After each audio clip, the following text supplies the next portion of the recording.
How do you close deals when you are really small? So everything that I talked about scaling doesn't really apply. In fact, I highly discourage thinking about scaling because when you are thinking about scaling, you subconsciously cut out a whole bunch of activities because it's not scalable. And that limits your learning. Often, when you find in the early stages, whether it's in product or in marketing, you're trying to figure out what works. Once you know what works, you can 95% of the time figure out a way to scale it. But if you don't know what works, which usually you discover through doing non-scalable things, then you're a bit more stuck and you lose your scrappiness and you're sort of like the iterative mindset that's very much required. So I would say the very first thing is you never should think about anything that scales. The only thing you should think about is what could possibly work, what could possibly close this deal, and those are the things you should do. And then as you find trends in those things that work, then you can start to think about how to scale them. So what this ends up looking like for enterprise B2B companies is like what is, I don't know if you're familiar with the term ABM, it's account-based marketing. Account-based marketing is just that enterprise motion that I was talking about. It means you have a list of accounts and you market to those accounts. And so you're really doing what I would call like poor man's ABM or poor woman's ABM, which means you're creating cold and warm prospect lists and then you're selling into them. Okay, so now let's get super tactical about how to do that. So what are good potential prospect lists? And again, this was kind of created for a YC audience. And so, you know, the first thing that I would say is introductions through your own network. People you've worked with, people you went to school with. This is really untapped by early founders or young founders who assume they don't have a network. And I will show you a way to find people within your network. Now, of course, some people have bigger networks than others, and this will become a bigger part of their strategy, but everybody has some network. And those first few deals that are really hard to close, you really want to rely on your network. So try to think about what are you a part of? Previous places you've worked, internships you've done, schools you went to, what school your parents went to, if you have a girlfriend or a boyfriend or a husband or a wife, like where do they work, right? Try to think about like any network that you could possibly tap into. And then we're gonna start looking for potential introductions, and we'll talk about how to do that in a second. The second thing is, companies that are part of your own incubator usually have to be really personalized because these folks get hit a lot. Because usually it's well known who's part of YC or an incubator. And so like I get a lot of those emails, and unless it's extremely personalized, I usually don't respond. A lot of times also the founder is really busy. So if you reach out to the founders and you don't get anywhere, go to LinkedIn and find out who is the buyer at that company for your product and reach out to them. You might get, you might have more luck that way. Third is people from companies that are a great fit for you. And I will show you a very tactical way for how to find companies that you've never heard of before that could potentially be a good fit. And you can start to build email lists that you automatically start emailing. And then of course, like being super scrappy, in your first 20 customers, maybe even like your first 50 are gonna be generated from creative ways, especially your first 5 to 10. So pay attention to what might be happening that's topical, that can help you get in front of a few customers that might be a good fit for you. And of course, like, don't do advertising, don't go through resellers, content marketing, unless it's a very specific guide that you are using as part of your cold outreach. General SEO-based content marketing, these are not good channels if you are very early on, especially in the YC setting where you have 3 months to reach a certain outcome. These strategies tend to take longer to yield results. And so you would be wasting a whole bunch of time trying to set up infrastructure as opposed to getting customers in more scrappy ways and learning as quickly as you can about your market. So, okay, before we get into how to source people, I want to run through an example just so that you can appreciate the size of the funnel that's required in this cold outreach methodology. So let's say we want to get to $100,000 in revenue, and our average deal size is 10,000. Some lower, some higher, that's on average. So that means we need like 10 deals if this is during the duration of YC in 10 weeks. So if we want 10 deals, and these are some reasonable and I would say probably positive assumptions, optimistic assumptions for the funnel to go from one step to the other. If we want 10 customers, we need to reach out to 4,000 contacts. So 4,000 contacts, that means, let's see, that's 400 people a week. That's a lot of people. You cannot possibly individually reach out to 400 people in a week. Not as a founder that's also doing a bunch of other things. So let's talk about some systems for how to do this in a way that's effective, but a little bit more scalable for you. So here's kind of what a few tools that I highly recommend. So number one, get LinkedIn Sales Navigator. I think it's like $70 a month. And it gives you really good access to companies and allows you to kind of build lists and be able to find contacts at companies.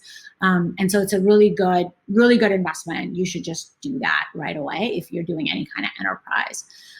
The second thing is to buy leads. There are so many lead platforms out there that let you buy contact information for people at the companies that you care about. And all of these tools, the way that they work is you start by telling them what types of companies could work for you. So you put in like employee range and industry and how long they've been around and things like that. And then once you have like your list of companies, then you start buying, you can also set criteria for the contacts. So what's their title? What function are they in? How senior are they? How long they've been with the company? All of these are parameters that you just fit in to the product and, a few clicks, and then you can start buying leads. Some of these platforms give the leads for free. Some of them charge. I recommend Apollo. That's what we use at Mutiny. What I like about Apollo is that you can get the contacts and send the emails through Apollo. So it's one combined like both database and email marketing platform, and it's pretty good at both. And so it can really streamline your workflow in the early days, where especially when you're not that savvy with email marketing just yet. That'd be my recommendation. There's other data providers. And also I think Apollo made some changes where their leads are even cheaper now, potentially even free. So definitely check them out. And they let you do, I think, monthly, which is more conducive for a smaller company. There's other companies, Personas. I think their model is a bit more, they'll do it for you. There is, Sixth Sense, there's Clearbit Prospector. A lot of these tools usually require annual contracts, and Zoom Info is another really good one for contact data. But again, they're going to charge you. If you have a very specific list of people that you think would be a good fit for you, like let's say everyone that's an integration partner of Segment is going to be a really great fit for you, I would recommend then building your own scraper as opposed to buying leads. It just might be a better investment for you to do that. And it's not that these leads cost a lot. It's just if you can find these potent networks that you can get leads through, it's usually a good engineering investment to go and scrape that list. you can either scrape, or you can also use Upwork contractors. I cannot recommend Upwork contractors enough to people starting out and doing email marketing. So Upwork contractors, usually just go to Upwork. Typically it's $5 an hour, and you want people that have above 4.5 stars. And they'll say in their profile, we're really good at, we do a lot of LinkedIn, Sales Navigator. So they have experience with that. But that's a good way to kind of find them. And they'll do additional research for you on accounts. So a lot of times it's actually more expensive to go write overly complex, like, scraping and try to get information automatically. And it's just better to write a quick manual for an Upwork contractor that says, go to this, find the website for the account from their email domain. When you go to the site, look under this, go to their career site and look at how many open positions they have under engineering, and then write that in the spreadsheet. So you want to write really good instructions, and you want to run through that research process yourself a couple of times, and then write instructions, and then have someone using Upwork to do that for you automatically. Typically, it ends up being like another $1 per lead to enrich your lead with some really important information. And we'll talk about how to use that additional data in a second. It's what allows you to personalize your outreach. And so it's usually a pretty good investment. And then from a CRM standpoint, I recommend keeping things really simple. If you're using Apollo, and this is CRM/marketing automation, you can send the emails automatically. I also really like Persist. Persist is really easy to use for mass emails. They don't sell the data, I don't think, so you would just be uploading your CSVs of data wherever you buy that data from, and then just use Persist to send the emails. If you're doing your own scraping and generating your own data, I definitely recommend using Persist, because it's like one of the easiest tools for sending emails. And then in terms of like CRM, like you want to stay organized. I think organization is really important because, as you can tell, we're dealing with really high numbers. And so you do want to understand status of the funnel and all of that stuff.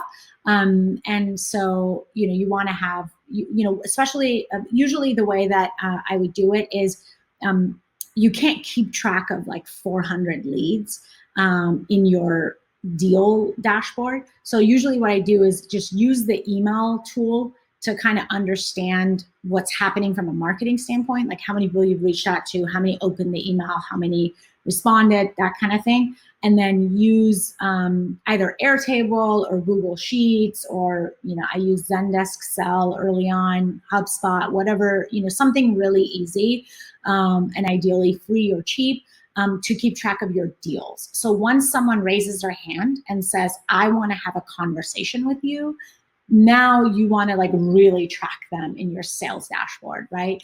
And so I would, you want to make sure that you're following through with those people really, individually, basically at that point. But so generally, get organized, but keep it simple. Don't overinvest in tools early on.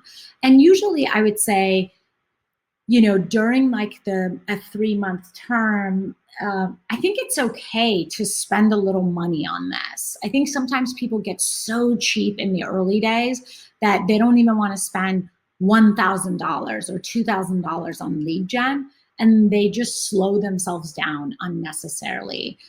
They bog themselves down in a whole bunch of manual deal research, account research type of work. And so spend a couple of $1,000s and build yourself, a system. You don't have to spend all of it at once. Most of that cost, actually almost all of that cost, goes towards leads. And so it's a very progressive spend, right? Your first week, you might only spend $100, and then you can scale it and spend more as you find traction. But it just requires some experimentation and stuff as you try different leads, different titles, different types of companies, different messages and things like that. So don't be too cheap when you're doing this early learning.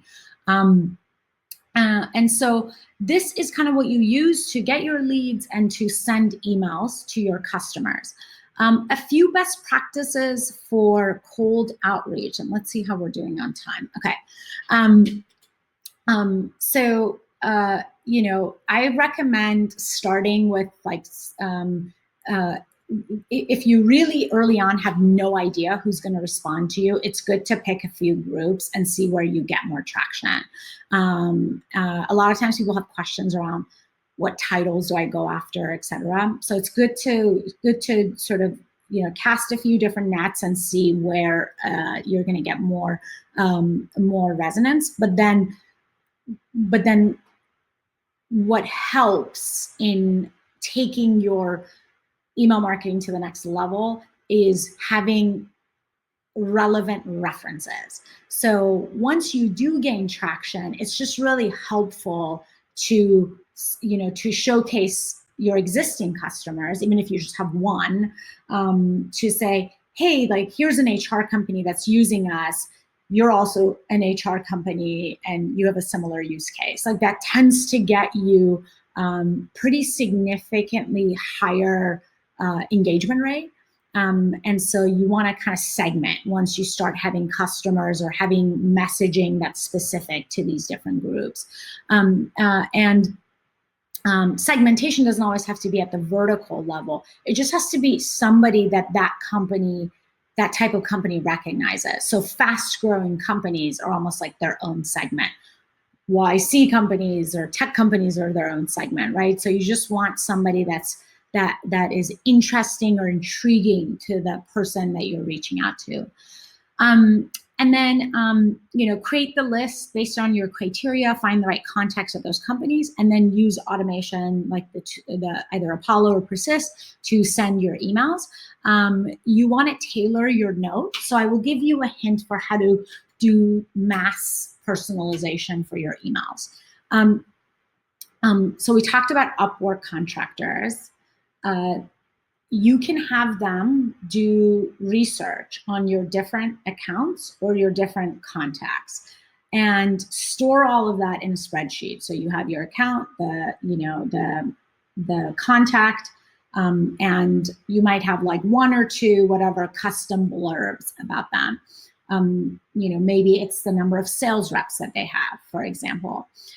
So at Mutiny, we say, like, you have X number of sales reps, which means that you probably have an account-based marketing program. We can help with that. So that's a piece of custom research that we do with an Upwork contractor that we pull into our emails and our customized landing pages. And so you would, whatever that is for you, just give that personalization strategy a little bit of thought of, like, what can we gather that's relevant to the buyer, that makes them more interested in the solution, that we can, in a scalable way, gather about everybody, and then like stick it into our emails essentially. And almost everything, regardless of what you're selling, has some angle that you can do. And so once you know that, you just create columns within your spreadsheet that has that little custom bit of information. And then you write your email template. So, if you're doing like a 5 email series, usually 4, 5 is good. You can't send one email because people need to hear a few more touch points from you. So start with a 4 email sequence. And in your first email, you usually, that's like the tough one to break through. Just in your template, insert custom blurb, which is the header from the spreadsheet that you had. And that way, when you upload your CSV, it'll automatically pull in those little sort of personalized tokens for each account. So now everyone is getting what feels like a very personalized email. We actually have a pretty scalable strategy for doing that. And by the way, I realize I said don't do anything scalable, and then now I'm talking about scaling. With email marketing, this is the only thing where I would say, like, you need scale, because even at a very small volume, you cannot possibly send so many emails. And it's really cheap to scale it with like a couple of pretty cheap tools and by adding Upwork contractors. So, that's that's the approach for how to tailor at scale. It requires just a little bit more upfront work, but it's really worth it because you're trying to get your open rates to be high. You're trying to get people to respond to you. Usually cold outreach has like less than a 3% like hand raising ratio, right? Of like, you send something to 100 people, less than 3% of them are gonna be interested in hearing from you. And so, taking the next conversation, so like taking a demo or something like that with you. And so you wanna be really thoughtful about standing out. Your emails need to be clear, they need to be short, and they need to be, they need to have your hook in them, and they need to be personalized so that it doesn't feel like you're just sending this to everybody else. Highlight your credibility. So this is kind of your hook. For me, when I was in YC, my hook was that I led marketing at Gusto. And so marketers were more interested in hearing from me and talking to me when they knew that I worked at a credible company and led marketing versus, oh, I just have a cool product to talk to you about. So you want to really think about what is your hook. You can't not have a hook. Like no matter how early you are in the journey of starting your company, how young you are, there's something that makes you really impressive, that makes you a really good fit for the problem that you're solving.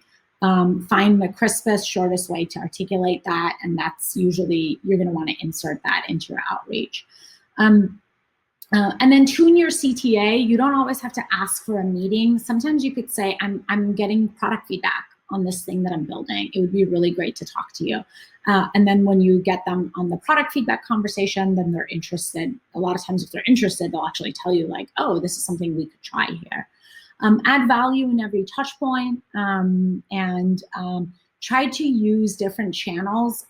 So like if you're not getting a lot of traction on email, maybe follow up on LinkedIn. You can add a little blurb as you add somebody. So just like play around if email alone is not really working for you. Okay, so now I'm going to show you a little, and by the way, I think I've included, I've included the email that I used when in the very early days when we reached out to people cold. So you can take a look at that content. We had a 20% demo rate with that email, which was crazy high for us. And the list was really curated. It was like a lot of YC companies or fast growing tech companies, but it was still a really high performing email. So just take a look at that and see what pieces of it you can kind of take. So that's in the deck and you can take a look at that, but I wanted to touch base on how to do intros. So for intros, you need Sales Navigator. And this is a GIF of how to use that. So you can basically go in here in the Sales Navigator, you put in your requirements for what you're looking for. So you'll say, I want people in the United States with the following titles. And then I want them to be, connected to my first connections. So you'll see, you can kind of fill that out here. Let's see here, I'm like narrowing. So here, relationship is at the top, which is I want my first connection, my second connections, and I want VP of IT. Hit enter, it'll now start showing you everybody that meets that criteria. So Jin Chun, he seems like someone that I'd want to sell to. I have one common connection for them, which is Kelly, and I can grab her information from there and reach out to her and ask for an intro. And so that's just like very tactically how you find people that you want to reach out to and who knows them in your network. And you can limit it to schools that you went to, et cetera. So there's lots of different ways of playing around with that configuration. And you email for an intro. The best practice for email intro is you send an email to the person that you want to introduce. That email needs to be forwardable directly. So think about the format of be clear with your ask.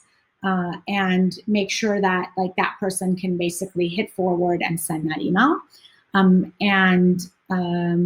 When you get a reply within the hour, you wanna respond. So it should take them less than 1 minute.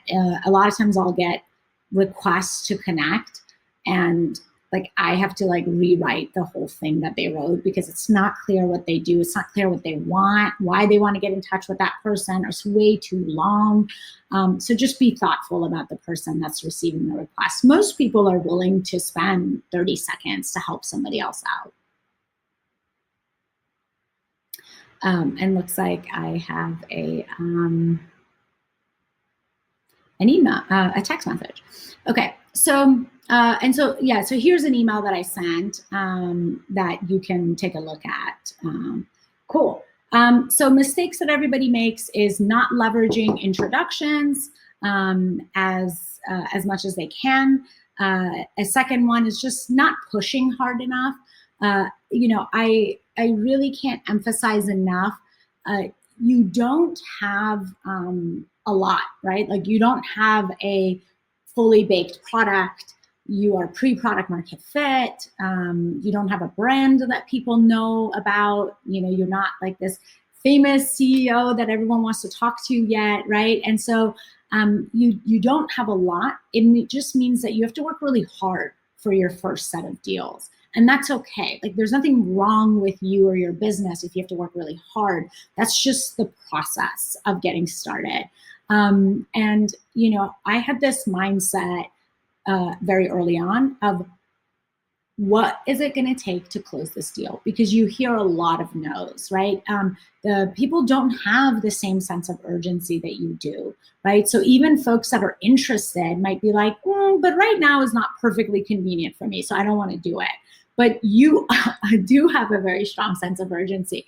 And so you want to think very creatively about every single deal, like treat it like its own thing and say like, how can I get this one to close? Is it take a discount? What if I, for some of our customers, like I would write their personalized content for them, in the early days. So stop at nothing to close the deal and to make that customer successful.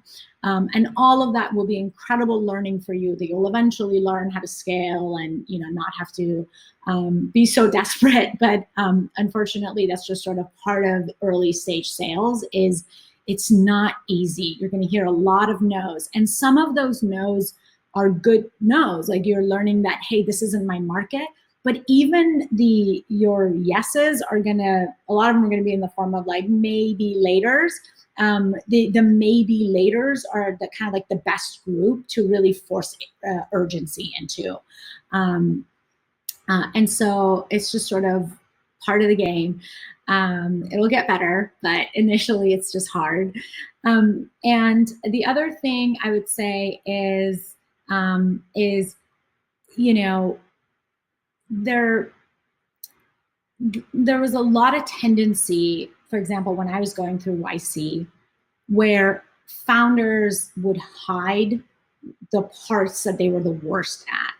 It was like almost this feeling of, oh, I think everyone else has it figured out, but I don't, and I can't show this. If everyone knew that this part of my business looked the way that it did, then they would know that I'm a fraud or that we don't have product market fit. And the reality is like no one has product market fit early on, and everyone's business is full of problems. And the only way to get out of that stage is to be super transparent about what is missing, what you are not good at. Ask for as much advice and help as you can. Like find the experts. Like I remember in the early days, I'd done a lot of marketing, but I wasn't the best at sales. And I didn't ask enough discovery questions. So I wasn't like engaging the customer well enough. And I had to like go to the best sales leaders that I knew and be like, can you listen to my sales calls? And please don't make fun of me, but like give me advice on how to get better. And because I was willing to be vulnerable and, put myself out there like that, I was able to get a lot better at it much faster. And so just don't be shy. Like everyone's business has a ton of problems. Just ask for help and learn to solve your problems as quickly as you can, because there will be 20 more waiting for you next week. And of course, time kills all deals. So do whatever you can to close the deal today versus next week. So you'll hear a lot of, oh, we will do this later. We'll do this later. time kills all deals. So don't forget, just, you know, a lot of times, like if you need to discount, sometimes you need to come up with like arbitrary deadlines. If you do it by this date, blah, blah, blah, you know, you'll get XYZ. So you just need to get creative with that.